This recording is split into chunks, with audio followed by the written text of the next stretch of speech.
Bonjour et bienvenue dans cette séance. Si vous avez choisi cet audio, c'est très certainement parce que vous aussi, vous souhaitez guérir de la blessure du rejet. Peut-être avez-vous le sentiment d'être repoussé par moments, une forme d'injustice qui se forme avec le temps, une incompréhension qui génère de la frustration et parfois même une certaine colère contre les autres, contre soi-même. Fort heureusement, l'hypnose permet bien souvent d'aller chercher au plus profond de soi les véritables clés permettant d'inverser le processus qui alimente la blessure du rejet. Alors peut-être qu'il serait temps de fermer les yeux et de vous laisser aller à travers les mots que je vais prononcer. Et pourquoi pas chercher une position qui vous convient parfaitement pour un meilleur relâchement. Car vous savez, lorsqu'on se donne le droit d'être posé, de prendre le temps de se relaxer, se bichonner comme une reine, alors étrangement, une nouvelle porte s'ouvre, celle de la confiance en soi. Oui, parce que si je prends soin de moi, alors cela veut dire que je peux compter sur moi. Et si je peux compter sur moi, alors je peux avoir confiance en moi. Mais nous ne sommes pas là pour parler de confiance, mais plutôt de penser ces blessures. Cette blessure de rejet qui cherche désespérément à se manifester pour pouvoir se libérer après. Un peu comme de l'acné qui se met à pousser jusqu'à ce qu'elle puisse germer. Le bouton s'en est allé, la peau retrouve toute sa beauté et la liberté. Alors pendant que je vous parle, il se peut que votre corps commence déjà à se laisser aller au plus profond de lui-même. Et pourquoi pas votre esprit qui lui se détache déjà au fil des mots que j'emploie. C'est comme si une partie de vous partait voyager pendant que l'autre se détendait ici à mes côtés. Une sensation à la fois étrange et si agréable. Des fourmillements, des engourdissements peuvent apparaître simultanément dans vos mains et vos pieds. Le mental se met en veille, laissant le corps se reposer. Tellement ce corps est relâché que tous ses membres se détendent profondément, de plus en plus profondément. Et pendant que ces effluves de bien-être se diffusent, des histoires vont se présenter au fur et à mesure que la séance prend forme dans sa globalité. Et c'est à travers de nouvelles aventures que votre inconscient épuise déjà toutes les clés destinées à réparer les dommages qui ont été causés, à guérir les blessures de rejet du passé, afin que vous puissiez retrouver la paix, la sérénité.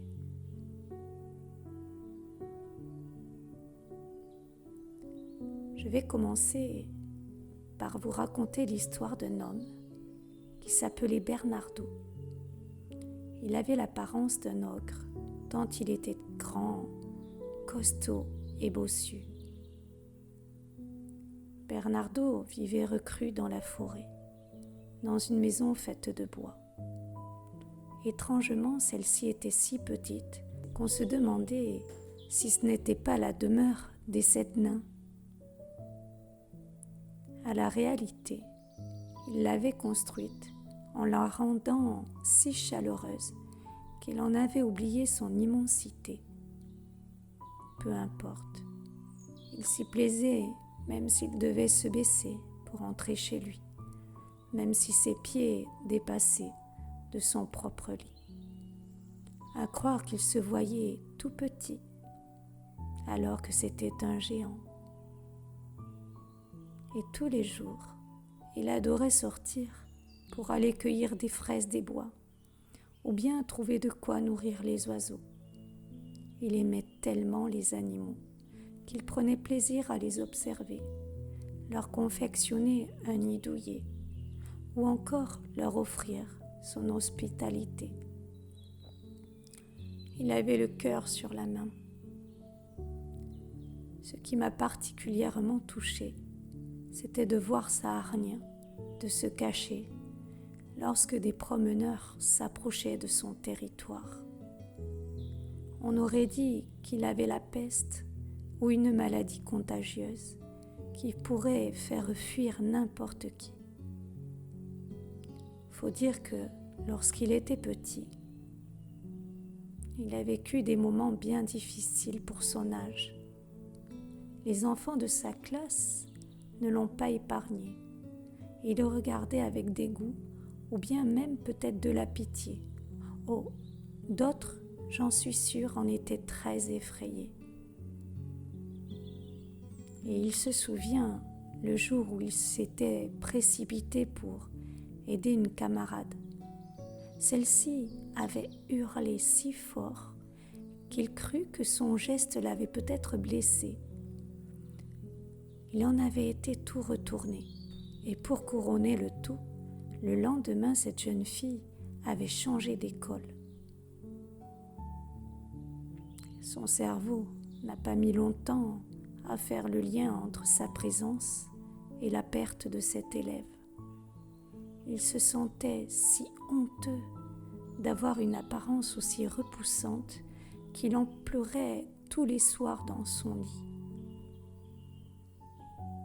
Les années sont passées et à sa majorité, il a décidé d'aller se terrer dans la forêt, comme un pestiféré.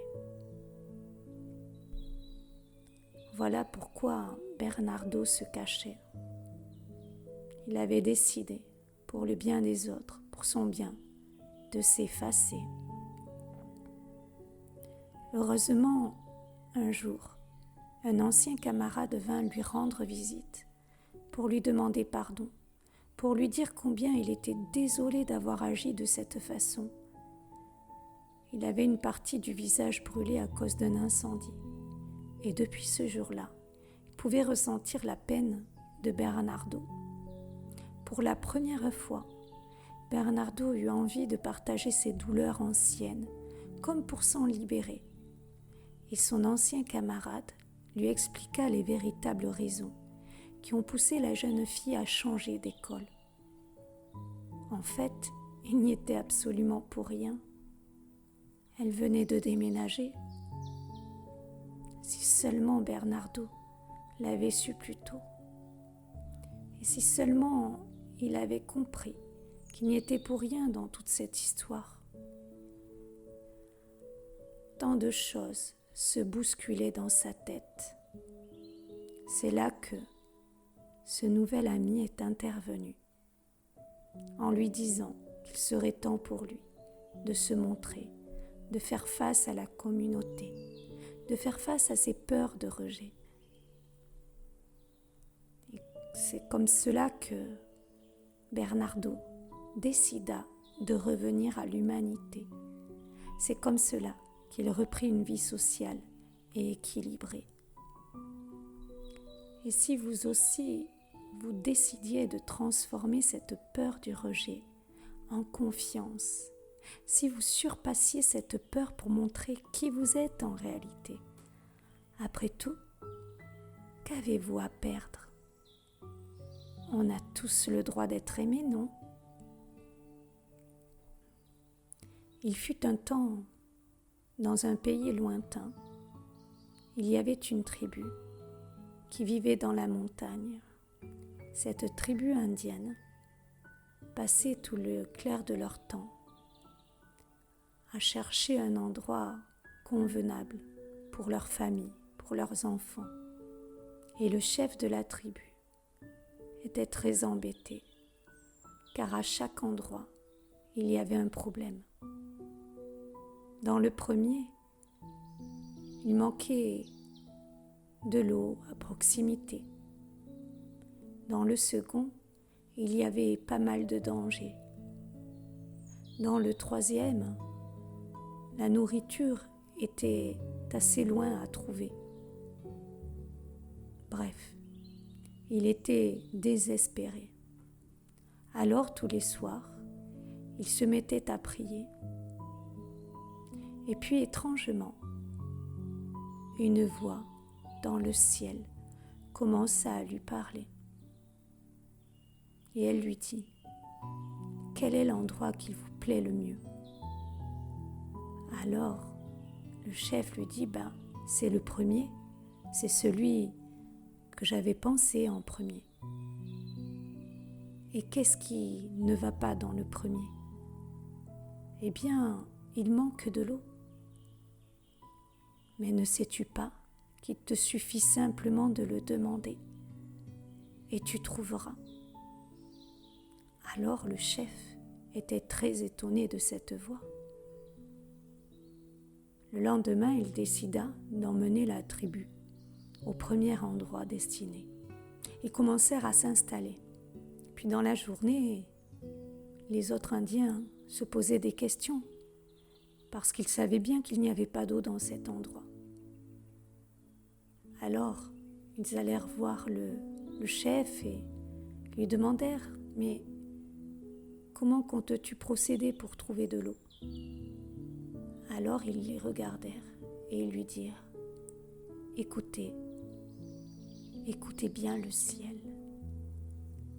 Fermez les yeux et ressentez cet air. Qu'est-ce que vous sentez? Qu'est-ce que vous entendez? Qu'est-ce que vous pouvez imaginer ?» Et là, tout d'un coup, un enfant dit: « Je ne sais pas vous, mais moi je sens de l'humidité. » Alors, ils se tournèrent. Effectivement, le fait de s'arrêter, le fait de ressentir tout ce qui se passe à l'intérieur de soi et à l'extérieur de soi permettait à chacun d'augmenter leur sensibilité. Un autre enfant vint en courant et dit: « Écoutez, j'ai aperçu un petit animal, je l'ai suivi. Et il y a une rivière vers là-bas. Mais il est vrai qu'on aurait pu ne pas la voir parce qu'elle est vraiment cachée. » En fait, il y avait bel et bien une rivière. Si je vous raconte ça, c'est simplement parce que, quelquefois, il suffit simplement de savoir se poser, de fermer les yeux et de se connecter à nos besoins, de se connecter à soi, à notre corps, à notre intérieur. Vous savez, moi ce que je fais habituellement, c'est que lorsque j'ai un choix à faire, une décision à prendre, je ne connais pas quelle est la meilleure décision. Mais mon cœur le sait. Alors en écoutant mon cœur, je me rends toujours compte que je prends toujours le bon choix. Alors évidemment, autour de moi, on peut très bien me dire que c'est un mauvais choix. Mais je fais confiance en mon intuition, à mes besoins. Parce que vous savez, il y a des choses que l'on perçoit, mais que notre mental ne perçoit pas. Et si on passe notre temps à utiliser uniquement le mental, alors, ça revient à penser que tout calculer, pensant faire le bon choix. Moi, je me souviens, ça m'a amené à faire des choix qui par la suite, ne m'allaient pas. J'étais donc obligée de changer de voie. Oh, ce n'est pas grave, c'est toujours une expérience. Mais ceci dit, aujourd'hui, je passe par des chemins plus courts. Et honnêtement, lorsqu'on fait les choses avec le cœur, lorsqu'on s'arrête pour écouter son corps, son cœur, ses ressentis, je vous assure, cela devient magique. Alors je vous propose peut-être de fermer les yeux et d'imaginer une question qui vous trotte dans la tête et d'écouter ce que votre cœur a à dire.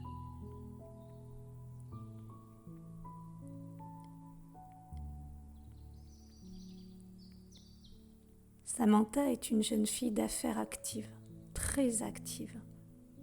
Elle passe le plus clair de son temps au travail. Son travail, c'est tout pour elle.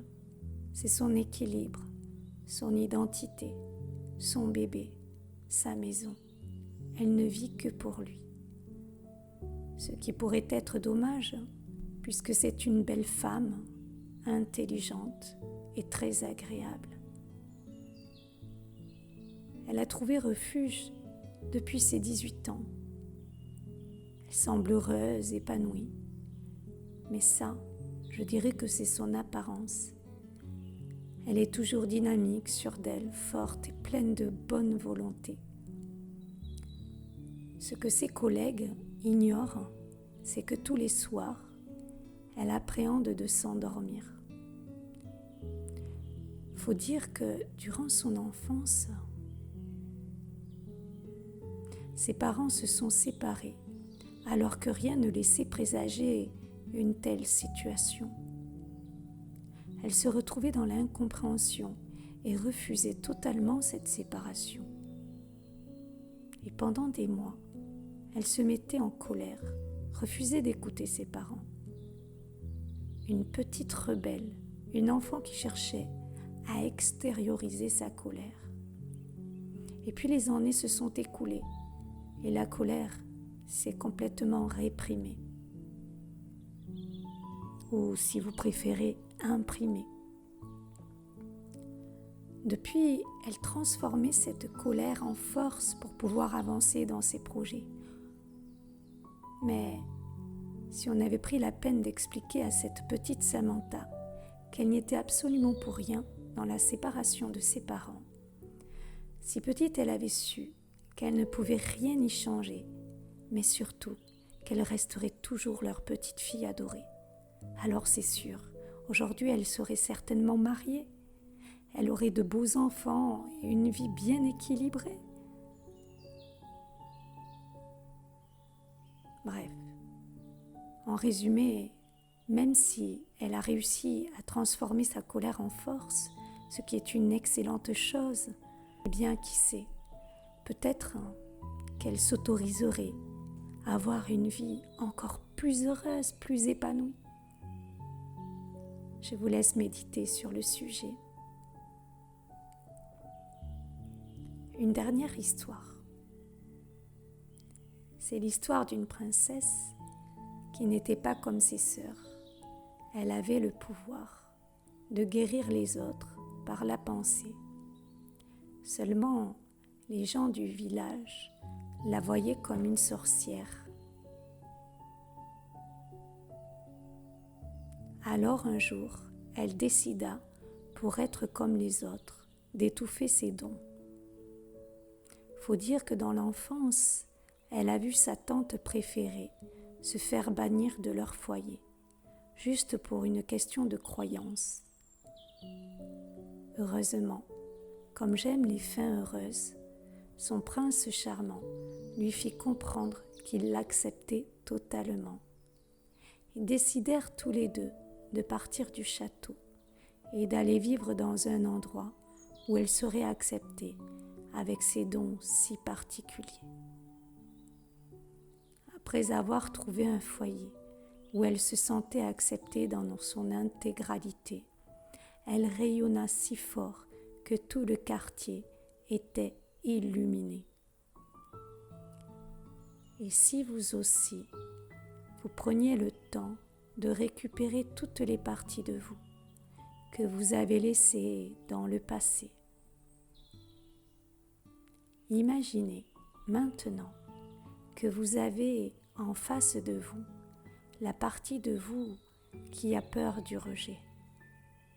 Cela peut être votre double, la partie fragile qui a besoin de se sentir en sécurité, apaisée, aimée. Vous la prenez dans vos bras et vous lui dites combien vous l'aimez. Et surtout, vous la rassurez. Vous lui expliquez combien elle est parfaite avec ses fragilités. C'est cela la véritable blessure du rejet. C'est lorsqu'on rejette sa part d'humanité. En acceptant de changer cela, vous reprenez cette part d'humanité que vous rejetiez. Vous acceptez cette partie de vous que vous refusiez. Bravo à vous. Les blessures de rejet sont terminées. Vous avez compris à quel point il est important d'accepter toutes les parts de soi afin de s'aimer, de se sentir entier. Les peurs, les frustrations, les colères disparaissent. La liberté, la paix et la sérénité commencent à germer à l'intérieur de vous.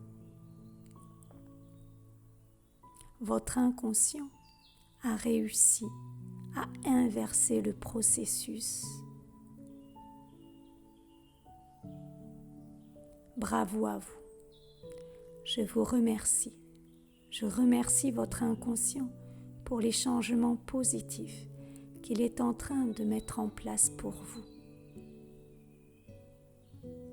Imaginez-vous, d'ici la fin de séance, quelques jours, quelques semaines, heureux, heureuse de voir que la séance a super bien fonctionné. Vous vous sentez plus léger, plus légère, épanoui, heureux, heureuse. Vous vous concentrez davantage sur vous. Vous prenez soin de vous. Vous vous acceptez tel que vous êtes. Votre amour pour vous-même augmente un peu plus à chaque instant. Vous vous sentez digne d'amour pour vous-même. Votre confiance en vous se décuple. Vous vous sentez si bien que les autres vous envient. Votre vie devient une priorité. Vous vous voyez telle une reine que l'on doit choyer. Vous prenez conscience de votre véritable valeur. À présent, vous pouvez désengourdir vos pieds, vos mains, vous étirer, revenir dans l'ici et maintenant et réouvrir les yeux tout doucement.